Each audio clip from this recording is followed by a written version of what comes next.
করতো। আমার বাচ্চা বলতো, মা তুমি এত পড়াশোনা করেছো, তুমি সাইকোলজিতে পড়াশোনা করেছো, LLB LLM করেছো, বার কাউন্সিল মেম্বার হয়েছো, এত কিছু হয়েছো, হয়ে তুমি জীবনে কিছু করলে না, শুধু রাস্তায় রাস্তায় গেলা। প্রিয় দর্শক, স্বাগত জানাচ্ছি দেশ সময়ের পডকাস্ট অনুষ্ঠানে। আজ আমাদের সাথে অতিথি হিসাবে উপস্থিত রয়েছেন জাতীয় সংসদের সংরক্ষিত নারী আসনের সংসদ সদস্য শওকত আরা উর্মি। উর্মি, আপনাকে স্বাগত জানাচ্ছি আমাদের আজকের আয়োজনে। আপনাকেও অনেক ধন্যবাদ মোহিত ভাই, আমাকে আপনার এই অনুষ্ঠানে আমন্ত্রণ জানিয়েছেন। আপা, আমরা সরাসরি একটু জানতে চাই, দীর্ঘ রাজনৈতিক পথ চলা আপনারা গত 17 বছর শুধু নয়, অন-11 থেকেই আমরা আপনাদেরকে রাজপথে দেখেছি। সেই ছাত্র আন্দোলন থেকে এখন জাতীয় সংসদে একজন সংসদ সদস্য হিসাবে মনোনীত হয়েছেন। অনুভূতিটা কেমন? আসলে অনুভূতিটা তো আসলে অনেক ভালো লাগার। যেই প্রত্যেকটা রাজনীতিবিদ, ছেলে হোক মেয়ে হোক, যারা মানে রাজনীতিটাকে তার জীবনের সঙ্গী হিসেবে নেয়, তাদের আসলে প্রথম মানে স্বপ্নই থাকে যাতে সে একজন পার্লামেন্ট মেম্বার হতে পারে। তো আসলে সেটা দীর্ঘ ত্যাগ, কষ্ট, আন্দোলন, সংগ্রাম সব কিছুর করার পরে যেহেতু আমি এখানে আসতে পেরেছি, তো সেটা তো আসলে অনেক ভালো লাগার।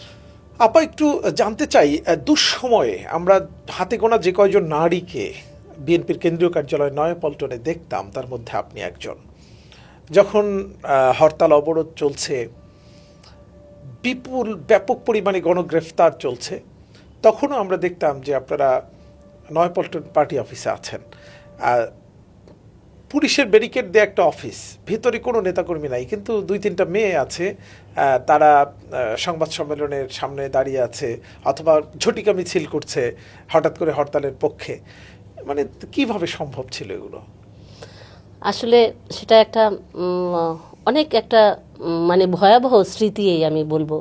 সেটা ভয়াবহ স্মৃতি বলবো এই জন্য, যখন আমাদের মানে বিএনপির সরকার হরতাল অবরোধ ডাক দিত, তখনই মানে ফ্যাসিস্ট হাসিনার যেই পেটুয়া বাহিনী ছিল, প্রশাসনের যেই সব লোকজন ছিল, তারা এত কঠোরভাবে আমাদের পার্টি অফিস বা সব জায়গায় নিয়ন্ত্রণে রাখতো। তো তখন আমরা ইচ্ছা করলেই পার্টি অফিসে সূর্যের আলোতে ঢুকতে পারতাম না। তখন আমরা কি করতাম, অনেক ভোরে, ধরেন তখন তো আমি ছাত্রনেত্রী ছিলাম, তো অনেক ভোরে বাসা থেকে বের হতাম 3:30 4টার সময়। অনেক ভয়, তখন রিক্সা গাড়ি ছিল না, আমাদেরও তো গাড়ি ছিল না। তখন আমরা ওই রিক্সা বাসা থেকে বের হয়ে অনেক ভয়ে ভয়ে কোনো একটা রিক্সা হয়তো উঠতাম, উঠে পার্টি অফিসে, ওই অন্ধকারের মধ্যে পার্টি অফিসে 2-3টা ঘোলা দিতাম, যে কখন দেখতাম যে আইনশৃঙ্খলা বাহিনীর লোকজন কলাপসিবল গেট থেকে একটু সরে দাঁড়িয়েছে। তো আমরা বের হওয়ার সময় যে অফিসে যেসব স্টাফরা থাকতো, যাতে ওখানে ঘুমাতো, তো ওদের বলতাম, ভাই আমি তো হরতাল আগামীকাল, একটু আসবো, একটু কলাপসিবল গেটটা একটু তালা খুলে রাখবেন। তো ওরা তখন কি করতো, ওই তালাটা খুলে রাখতো, খুলে সাইডে দাঁড়িয়ে থাকতো। যখন দেখতাম যে আইনশৃঙ্খলা বা ডিবি বা যারা আইনশৃঙ্খলা বাহিনীর লোকজন আছে, তারা একটু গেট থেকে মানে গেটের আশেপাশে থাকতো বা 2 সাইডে দাঁড়াতো, তখন রিক্সা থেকে নেমে চট করে লাফ দিয়ে আমরা ওই পার্টি অফিসের মধ্যে ঢুকে যেতাম অন্ধকারের মধ্যে। এই গ্রেফতারের আতঙ্ক ছিল, তার মধ্যে মিছিল নিয়ে আপনারা এই যে বের হতেন, কিভাবে এটা সম্ভব? মানে এটা তো আসলে মানে দলকে ভালোবাসা থেকে। আমি দেশনেত্রী বেগম খালেদা জিয়া আমার আদর্শ, এই দলের যে প্রতিষ্ঠাতা শহীদ প্রেসিডেন্ট জিয়াউর রহমান, তিনি আমার আদর্শ। এই আদর্শ এবং বর্তমান প্রধানমন্ত্রী জনাব তারেক রহমান, তার যে রাজনৈতিক দর্শন, আদর্শ, এইটার উপরে মানে বিশ্বাস করে আমরা মানে আমি বিশেষ করে এই আন্দোলন, সংগ্রাম, গ্রেপ্তার, পুলিশের ভয়, মানে এগুলাকে আমি আসলে ভয় পেতাম না। কতবার গ্রেফতার হয়েছেন আপনি এই গত আমি 17 বছরে? 26-27 বার গ্রেপ্তার হয়েছি। অনেকবার পার্টি অফিসে যখনই আমরা ঝটিকা মিছিল করতাম, আপনি তো জানেন চতুর্দিক পুলিশ বেষ্টিত থাকতো, আইন শৃঙ্খলা। তো দেখা যায় কোনো সময় মিছিল করে পার পেয়ে যেতাম, গ্রেপ্তার হতাম না। আবার ম্যাক্সিমাম সময়ে দেখা যায় যে একটা ঝটিকা মিছিল না করলেই মানে আমার কাছেই অনেক খারাপ লাগতো যে আমার দল আন্দোলনের ডাক দিয়েছে, হরতাল দিয়েছে, আমি রাস্তায় নামতে পারি না। সেই যে একটা বিবেকের তাড়না, তখন ঝটিকা মিছিল পুলিশের সামনেই করতাম। অনেক সময় অলিগলি দিয়ে পালাতে পারতাম, অনেক সময় গ্রেপ্তার ধরা খেয়ে যেতাম। কিন্তু এই যে এত ঝুঁকি নিয়ে আপনারা রাজপথে নামতেন, পরিবার থেকে কখনো বলে নাই যে আজকে যাওয়ার দরকার নাই বা যেও না, বা ছোট্ট বাচ্চাটা রেখে এই যে রাজপথে চলে আসা, মানে এত ঝুঁকিটা কিভাবে নিতেন? হয়তো গুলি লেগেও তো একটা বড় ঘটনা ঘটতে পারতো বা অঘটন ঘটতে পারতো। পরিবারের লোক তো সবসময় মানে অনেক মানে এটা পরিবারের লোক মানতই না। মানে অনেক পরিবারের লোককে ফাঁকি দিয়ে দেখা যায় বাচ্চা আছে ছোট, ওকে ঘুমাচ্ছে ওর বাবার কাছে রেখে, বা বাসায় কোনো আত্মীয় স্বজন থাকলে তার কাছে রেখে, তাদের অনুমতি ছাড়াই বাসা থেকেও পালিয়ে বের হয়েছে অনেকবার। অনেক সময় বলতো যে যাওয়ার দরকার নাই, এত রিস্ক, বাচ্চা ছোট, যদি মানে গ্রেপ্তার তো হয়েছি অনেকবার, যে তার চেয়েও তো বড় কিছু ঘটে যায়, তো নিষেধ করতো। কিন্তু আসলে রাজনীতি এমন, যারা করে তারাই জানে যে এই নিষেধ আসলে কোনো নেশা, এটা কেউ বারণ মানে না, সেটাই। তো এভাবেই আসলে দীর্ঘদিন আমরা রাজপথে, যার মানে সবচাইতে দৃষ্টান্ত মানে আপনারা, আমি মনে করি যে আমরা যে রাজপথে ছিলাম, আমরা যে আন্দোলনে ছিলাম, সংগ্রামে ছিলাম, মিছিলে ছিলাম, সমস্ত কিছুতে ছিলাম, সবচাইতে আমাদের কাছের মানুষ ছিলেন আপনারা, যারা, যে বিশেষ করে আপনি, আরও অনেক সবাই আছেন যারা বিএনপি বিট করেছেন, তারা আসলে দেখেছেন যে কাছ থেকে যে আমরা আসলে কত কষ্ট করেছি। আমরা রাজপথে যাদেরকে দেখিনি তারা কিন্তু অনেক এখন ভালো ভালো পজিশনে আছে। আপনারাও মূল্যায়িত হয়েছেন সেটা অবশ্যই, কিন্তু অনেক মানুষই দেখা যায় যারা রাজপথে ছিল, ত্যাগী অনেক, গত 17টা বছর ফ্যাসিস্টের বিরুদ্ধে জীবনের ঝুঁকি নিয়ে রাজপথে ছিল, তারা অনেকেই মূল্যায়ন হয়নি। বিষয়টাকে আপনিও তাই দেখছেন? না, আমরা যেমন রাজপথে ছিলাম, মূল্যায়িত হয়েছি, এখন সবাইকেই আমি বিশ্বাস করি আমার যেই গণপ্রজাতন্ত্রী বাংলাদেশ সরকারের প্রধানমন্ত্রী জনাব তারেক রহমান, উনি পর্যায়ক্রমে সবাইকেই মূল্যায়িত করবে, এটা আমার প্রত্যাশা। আপা, আমি যেটা সুনির্দিষ্টভাবে জানতে চাই, আপনার ত্যাগ আছে, আপনি মূল্যায়িত হয়েছেন, কিন্তু আপনি যখন চোখের সামনে দেখছেন যে একটা মানুষ কখনো রাজপথে ছিল না, আন্দোলনে ছিল না, মিছিলে ছিল না, পুলিশের টিয়ার সেলের সামনে ছিল না, সেও আপনার পাশের আসনটায় বসছে, সেটি কেমন লাগে তখন? আসলে সেটা তো আসলে যারা আন্দোলন সংগ্রামে ছিল তারা তো অনেকেই মূল্যায়িত হয়েছে, যেমন আমরা হয়েছি, আর যারা হতে পারে নাই তাদের জন্য অবশ্যই খারাপ লাগে।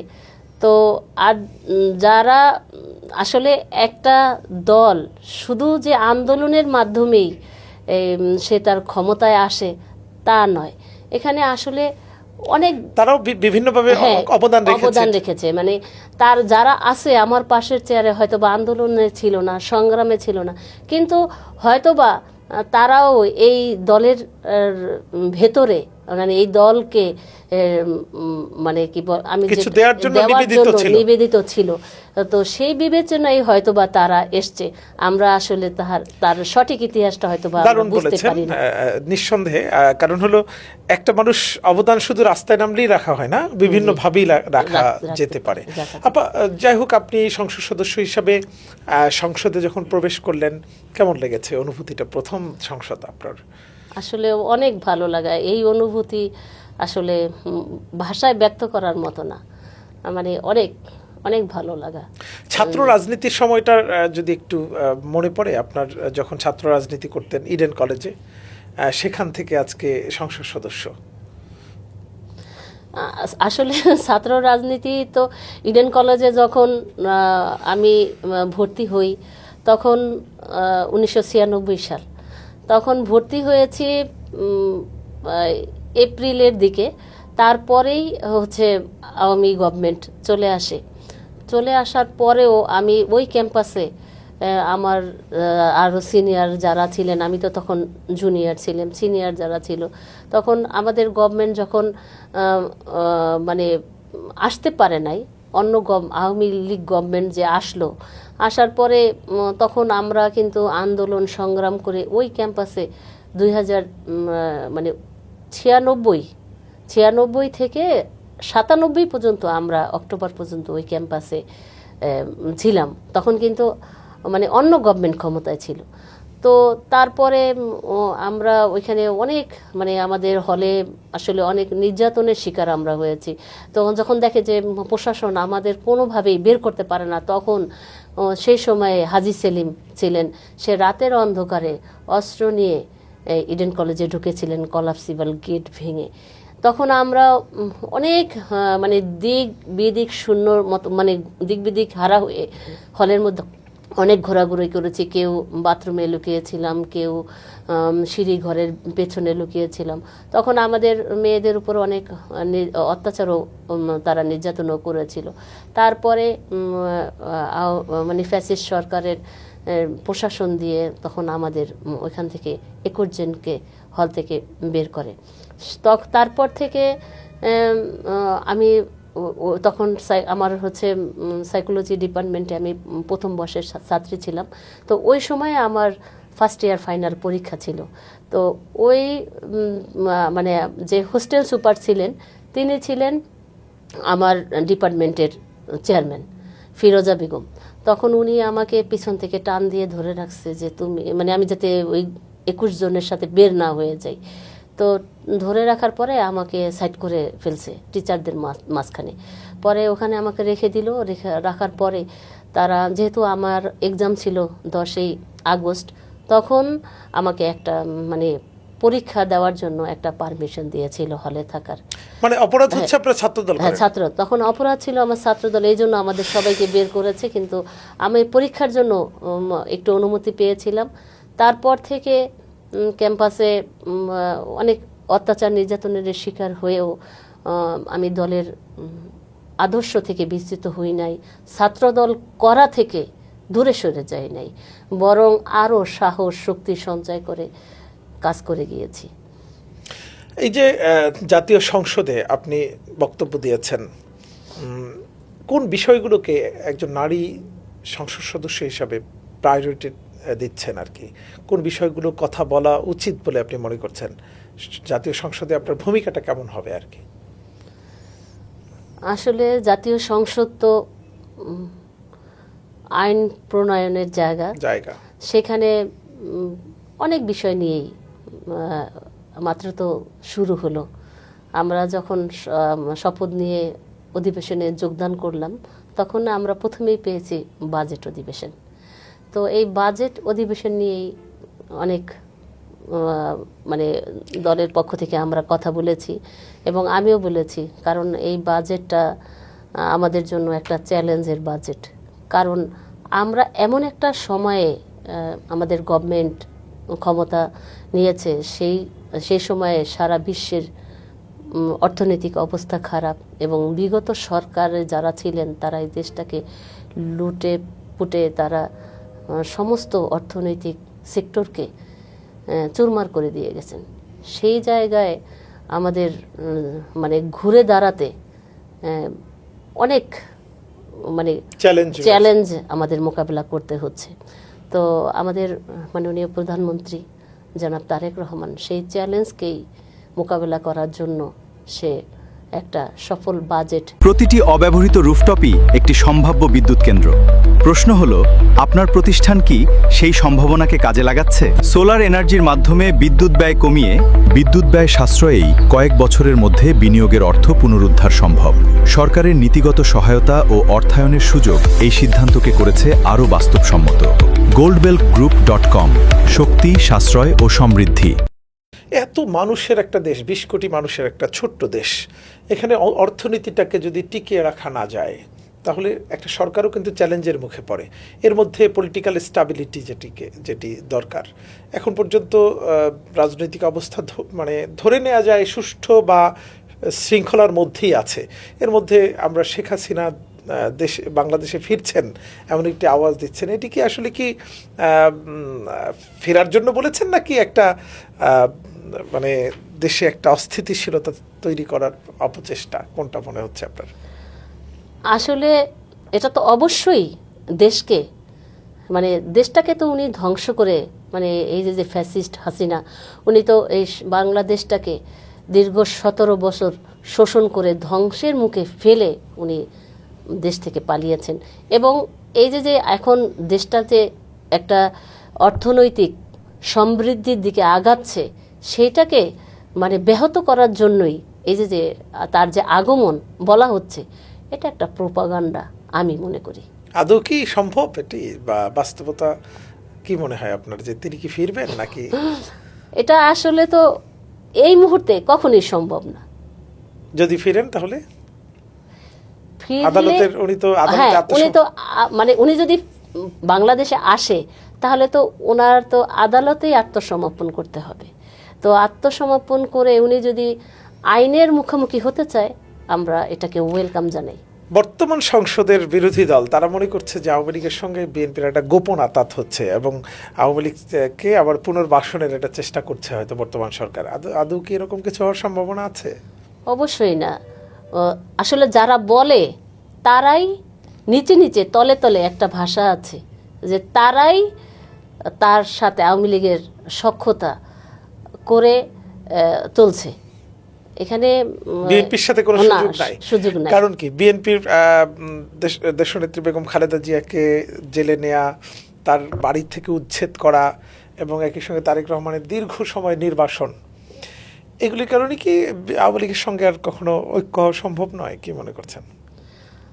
এই মুহূর্তে আমার মানে এটা তো আসলে আমি তো মানে আমার কথা বলতে পারি। হ্যাঁ, আপনার কথা। যে আমার কথা আমি বলতে পারি যে এই মুহূর্তে মানে তাদের সাথে আমি মনে করি না যে কোনো সমঝোতায় আমরা যেতে পারি। সমঝোতার কোনো সুযোগ আমাদের নেই, এটা আমার নিজের ভাষা। আচ্ছা, জুলাই আন্দোলন নিয়ে একটু স্মৃতিচারণ করতে চাই, কারণ যেহেতু জুলাই মাস, আপনাকে আমরা জুলাই আন্দোলনের রাজপথে দেখেছি বিভিন্ন জায়গায়। আন্দোলনের সময়টার কেমন ছিল একটু যদি বলেন। তখন কি মনে হয়েছিল যে আসলে শেখ হাসিনা পালিয়ে যাবে বা একটা নতুন পরিস্থিতি তৈরি হবে, 5 তারিখে 5ই আগস্ট একটা নতুন বাংলাদেশ দেখবে দেশের মানুষ? কি মনে হয়েছিল আপনার?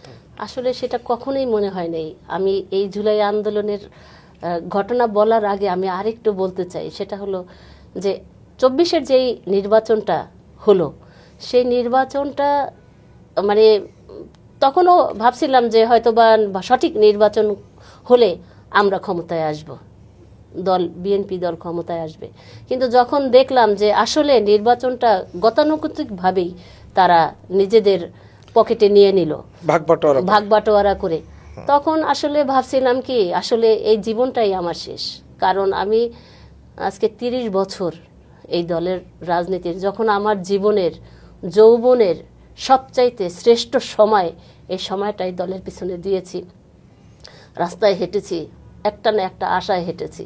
কিন্তু যখন দেখেছি যে 24-এ যে এরকম কোনো সম্ভাবনা নাই, আমার দল আবারও তারা ভাগবাটোয়ারা করে নিয়ে নিল, তখন আসলে মনে হয়েছে যে জীবনে আসলে জীবনটা বিএনপি হয়তো বা কোনোদিন ক্ষমতায় আসবে না, কিন্তু আমি তো নীতি নৈতিকতা আদর্শে যে একই আছি, যে মরলেও এই দল করব, বাঁচলেও এই দল করব।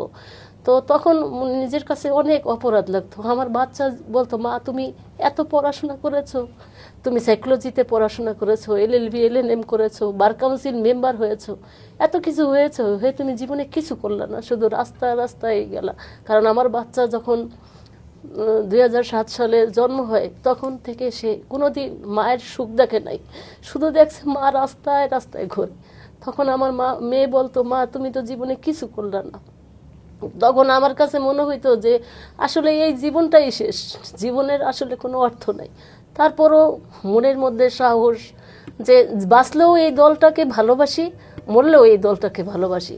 যখন জুলাই আন্দোলন আসে, তখনও প্রতিদিন জুলাই আন্দোলনে গিয়েছি, প্রত্যেকটা পালিয়ে পালিয়ে ভয়ে বাসায় ফোন রেখে যেতাম, যে আমাদের অনেক সময় আমাদের, যেহেতু আমরা সেন্ট্রাল রাজনীতি করেছি, রাজপথে সব সময় থাকতাম, আমাদের ফোনটা ট্র্যাকিং হতো। তো আমি তখন বাসায় ফোন রেখে যেতাম, পালিয়ে পালিয়ে ভোরে যেতাম, পালিয়ে পালিয়ে যেতাম, এখানে ওখানে চিপা দিয়ে, যে যখন দেখতাম মিছিল আসে সেই মিছিলের মধ্যে ঢুকে মিছিল করতাম। তো তখন আসলে কল্পনাই করি নাই যে শেখ হাসিনার পতন এত দ্রুত হবে। তবে আমি আল্লাহকে বিশ্বাস করতাম, বলতাম যে সব স্বৈরশাসকেরই একটা পতন হয়, সেইটা যদি সত্যি হয় তাহলে শেখ হাসিনারও পতন হবে। তো তখন আমি এটা ভাবতাম, কিন্তু আসলে এত দ্রুত যে আল্লাহ স্বৈরাচারী শেখ হাসিনার পতন দিবে, সেটা আসলে কখনো কল্পনা করতে পারি। আপনার বাবা মা দুশ্চিন্তা করতেন আপনাকে নিয়ে? বা আসলে আমার বাবা মা, আমার বাবা 99-এ মারা গিয়েছে, মা মারা গিয়েছে 21 সালে। আমার মা অনেক কষ্ট পেয়ে মারা গেছে। মানে আমার বাবা তো আর আমার রাজনীতিটাকে ওইভাবে দেখতে পারে নাই। আমি যখন ইডেন কলেজের যুগ্ম আহ্বায়ক হই, তখন আমার পরিবারের কাউকেই বলি নাই। পরে আমার বাবা কিছুটা জানছে, জেনে অনেক কষ্ট পেয়েছে, মা অনেক কষ্ট পেত। আসলে আমার মা তো আমার কোনো কিছু দেখে যেতে পারে নাই। আমার মা অনেক কষ্ট পেয়ে মারা গেছে, যে আমি মেয়েকে এত ইডেন কলেজে ভর্তি, আমার মেয়ে হয়েছে, পড়াশোনা করেছে, মানে তাদের স্বপ্ন ছিল যে আমি হয়তো রাজনীতি না করি, পড়াশোনা করি, করে বড় অফিসার হই। কিন্তু যখন এই অনিশ্চিত রাজনীতির পিছনে জীবনটাকে মানে চালাচ্ছি, তখন আমার মা অনেক কষ্ট পেতেন। এখন যদি উনি বেঁচে থাকতেন তাহলে নিশ্চয়ই অনেক খুশি হতেন। হ্যাঁ, এখন আমার মা যদি বেঁচে থাকতেন তাহলে অনেক খুশি হতেন যে আমার মা, আমার মেয়ে আজকে মহান সংসদের পার্লামেন্ট মেম্বার হয়েছেন। আমার মা যদি দেখে যেত তাহলে তার আত্মায় শান্তি পেত। আপা, তারেক রহমানের এই যে নতুন স্টাইলের একটা প্রথম দিন থেকেই, যেমন সরকারি গাড়ি ব্যবহার না করা, কৃচ্ছতা সাধন করা প্রত্যেকটা ক্ষেত্রে, সংসদ সদস্যদের জন্য যে ডিউটি ফ্রি গাড়ি, সেই গাড়িগুলোও কিন্তু ব্যবহার করা যাচ্ছে না। তার মানে হচ্ছে সংসদ সদস্যদের অনেক সুযোগ সুবিধা কমেছে। সেক্ষেত্রে আপনাদের কোনো আক্ষেপ আছে? না, আমি মনে করি আমাদের আগে যারা পার্লামেন্ট মেম্বার ছিলেন তারা গাড়ি পেয়েছেন, তারপরে তারা জায়গা পেতেন বাড়ি করার জন্য। আমাদের প্রধানমন্ত্রী, গণপ্রজাতন্ত্রী সরকারের প্রধানমন্ত্রী জনাব তারেক রহমান যেই সিদ্ধান্ত নিয়েছেন, আমি তার এই সিদ্ধান্তকে সাধুবাদ জানাই। কারণ একটা দেশকে এগিয়ে নিয়ে যেতে হলে অনেক কিছু, অনেক গুরুত্বপূর্ণ পদক্ষেপ নিতে হয়, অনেক স্যাক্রিফাইস। সে নিজে যখন সরকারি গাড়ি ব্যবহার করছে না, সরকারের যে তার যে স্যালারি থেকেও একটা অংশ সে দান করে দিচ্ছে, পুলিশ প্রোটোকল কমিয়ে দিয়েছেন। আগে তো দেখতাম একজন প্রধানমন্ত্রী রাস্তা দিয়ে গেলে পুরো রাস্তায় পুলিশ মোতায়েন থাকতো। একটা দেশকে এগিয়ে নিয়ে যেতে হলে যে ধরনের পদক্ষেপ নেওয়া উচিত, তো আমার মাননীয় প্রধানমন্ত্রী সেগুলো নিচ্ছেন। আমি এমপি হিসেবে গাড়ি বাড়ি না পেলেও আমার কোনো দুঃখ নেই। আমি মানে দেখতে পেরেছি যে স্বৈরাচারের পতন হয়েছে, মানুষ শান্তিতে দেশে বসবাস করছে। আর আমার প্রধানমন্ত্রী সে এই দেশের জনগণকে শান্তি দেওয়ার জন্য, দেশকে সুষ্ঠুভাবে পরিচালনা করার জন্য সে আমাদের মানে জনগণের জন্য কাজ করে যাচ্ছে। সে অনেক দৃষ্টান্ত সে প্রধানমন্ত্রী হয়ে দেখিয়েছেন, সেটা সবাই জানে, সারা বিশ্ব জানে, আপনি জানেন, বাংলাদেশের জনগণ জানছে। এটাই আমার ভালো লাগা। আপা, শেষ প্রশ্ন সেটি হচ্ছে যে জুলাই আন্দোলনে পুরো ঐক্যবদ্ধ ছিল বাংলাদেশ। সেখানে দলমত নির্বিশেষে সবাই রাস্তায় নেমে এসেছিল, এমনকি আওয়ামী লীগ, বিএনপি, জামাত, এনসিপি তখন ছিল না, ছাত্ররা সবাই নেমে এসেছিল। কিন্তু এখন কি সেই ঐক্যের মধ্যে, অর্থাৎ ফ্যাসিস্ট বিরোধী যে ঐক্য ছিল সেটির মধ্যে কি একটু চিড় ধরেছে কি মনে হয়? বা এই চিড় ধরার কারণে কি আওয়ামী লীগ একটু সুবিধা পেল কিনা? অর্থাৎ জামাতের সঙ্গে বিএনপির ডিস্টেন্স বা দূরত্ব, অথবা এনসিপির সঙ্গে, নাকি এটা সময় মতো এটা গুছে যাবে? আসলে এই মুহূর্তে আসলে একটা নির্বাচিত গভর্নমেন্ট আসছে, অল্প কয়েকদিন হয়েছে মাত্র। আসলে এই সময়টাতে আসলে বোঝা যাচ্ছে না যে আসলে চির ধরেছে না, ঐক্যবদ্ধ আছে বা সব ঠিকঠাক আছে। এই মুহূর্তে আসলে এগুলার আমি আসলে কোনো কিছুই অনুধাবন তো করছি কিন্তু না। আপনি কি মনে করেন যে আওয়ামী লীগের প্রশ্নে আপনারা সবাই ঐক্যবদ্ধ, এইরকম মনে হয় নাকি? আমার কাছে তাই মনে হয় যে আওয়ামী লীগের বিরুদ্ধে হয়তো বা যারা এখন বাংলাদেশ গভর্নমেন্টে আছে, যারা বিরোধী দলে। বিরোধী দলে আছে, যারা আছে, তাদের যে যতই যা বলুক, তাদের মানে বিরুদ্ধে সবাই আমার মনে হয় যে ঐক্যবদ্ধই আছে। অনেক ধন্যবাদ, আপনি আপনার মূল্যবান সময় দিয়েছেন। প্রিয় দর্শক, আপনাদেরকেও অনেক ধন্যবাদ, আপনারা সঙ্গে ছিলেন। আবারও দেখা হবে নতুন কোনো অতিথির সঙ্গে। ততক্ষণ পর্যন্ত আপনারা সবাই ভালো থাকুন। আপনাদের সবার জন্য শুভকামনা।